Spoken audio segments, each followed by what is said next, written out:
You haven't heard me speak yet, so I wouldn't applaud until I get done. First, thanks everybody.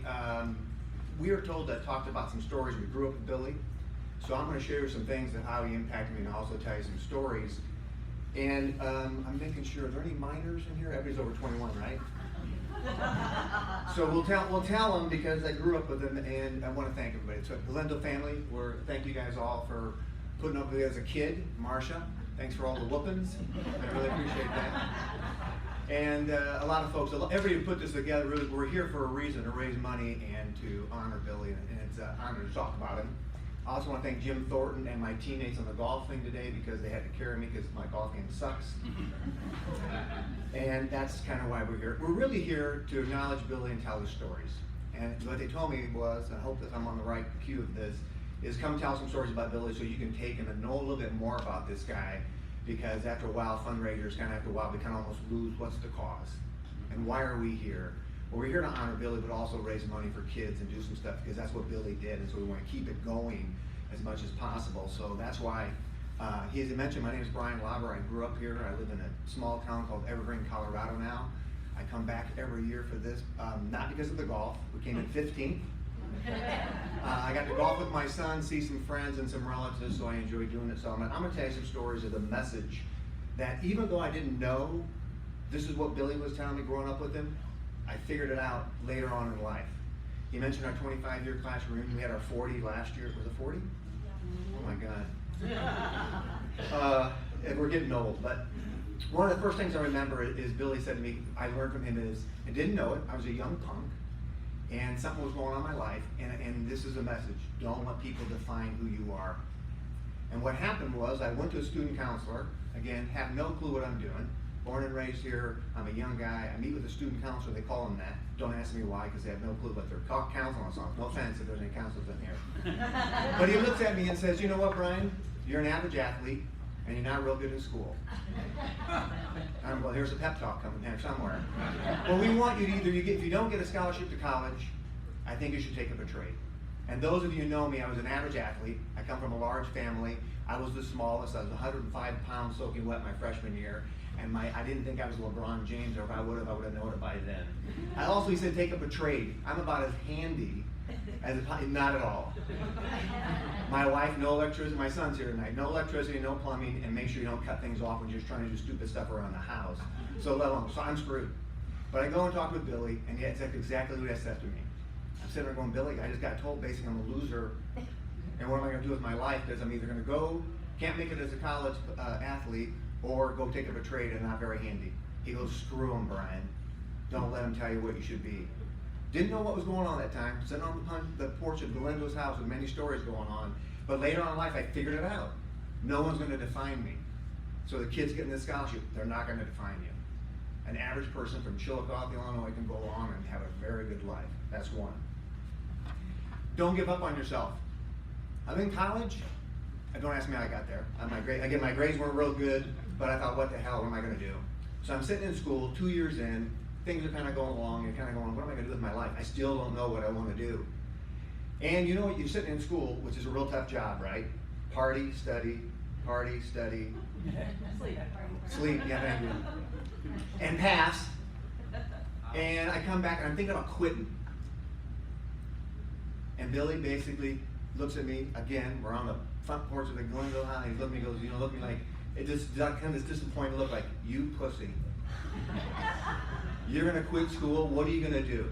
You can always come back here, just talking, basically told me time, basically gave me crap. The first time he was nice to me, the second time he's kicking me in the butt, I'm going, gee, Merry Christmas. So I stayed in, don't ask me why. But I'm thinking, what the hell am I gonna do? He's right. But again, don't give up on yourself.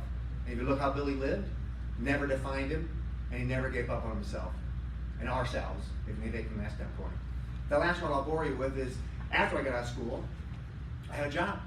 I actually graduated, got decent grades, and my girlfriend and I were going to go down. I got a call to go to North Carolina to interview 2 jobs. Living here in Chillicothe, everything's comfortable, by my family, got a girlfriend, things are pretty good, right? I get asked to go down and interview a job, and I start getting nervous. Well, okay, do I do this? Do I make a move? Do I go down and interview? And again, Billy's like, look at me again like on, you. I won't say it again. Yeah. So there's no kids here. So basically, take risk. He said, again, Brian, you know, we're here. Just go do it. If it doesn't work out, who cares? But you know, you don't want to fail because you know you go do that stuff. So I traveled down to North Carolina, have 3 interviews, and leave, go down to Florida. We're gonna, my girlfriend and I go down to Florida. We're gonna hang out and just hang out, and have a good time. So we get down there, and I get the call. Not any of them wanted me. Well, one you're not here, one this is doing this, and I'm going, oh, this really sucks. And I wasn't thinking at the time, damn that Billy told me to go down and take a risk, and all I'm getting out of is a long vacation. Now I'm bummed out in Florida. It was nice, so I shouldn't have complained. I was in Florida. It was nice. I get a call. Headhunter says, you want another interview? It's up in Tampa, Florida. I go, what? None of them want people down on me, but they're an hour away. I had to drive across the Skyway Bridge, and I go grab my crap out of the duffel bag. It's all wrinkly and crappy, so I'm like, oh God, what am I going to do? Go to interview, and I look like crap. So I go up there, I get the job. Long story short, if I wouldn't have taken that risk, if Billy wouldn't have kind of kicked me in the butt, I don't believe I'd be here today. And after that, basically, I had a real good, basically a successful career and moved all over the country. I've been able to travel the entire world. I've been at every pretty much major sporting event you can imagine. My kids have enjoyed to be able to travel with me in all these things. Every time I had to go outside the U.S., we made an excuse to take them. I've gone to a lot of cool things, and then I kind of decided to slow down. And I didn't mention throughout this whole conversation, I never mentioned when Billy was in or out of his wheelchair. It never mattered to me. I never thought of him as being disabled. And I never thought about what I was doing for Billy because he was always doing so much for us. A lot of people say, hey, thanks, Brian, all that stuff you've done for Billy. And my parents even said that to me. I'd come back to someone. They scratched my head and said, you guys don't get it. I didn't do anything for him. He was strong there for all of us way back when. So, kind of turned the tables. So let me tell you some fun stories after a little bit of emotional stuff and get kind of choked up. I'm starting to sweat a little bit. Are you sweating yet, Mark? You're next, buddy. Holy, I'm even shaking. Sorry. The day I met Billy Galindo, I'm standing outside Sanford School on the playground, and this big, tall, lanky Mexican kid is crying. And we all knew who Billy was. We saw him on the playground. He can put a can of whoop ass on you real quick, all of us. So he is out there and he's getting held back. And I'm sitting there looking at him, and he's looking at his report card. I remember exactly what he said.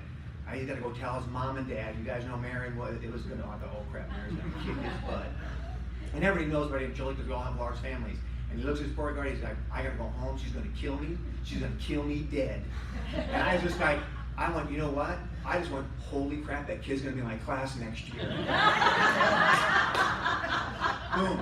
Didn't know him. After that, we started hanging around a lot. Actually, all the time.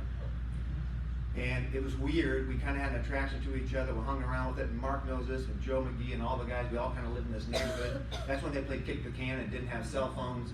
And you know what? Your parents, if you didn't whoop, they didn't whoop you. The other people would tell them. Oh my gosh. Yeah. Mary took stick to us a couple of times.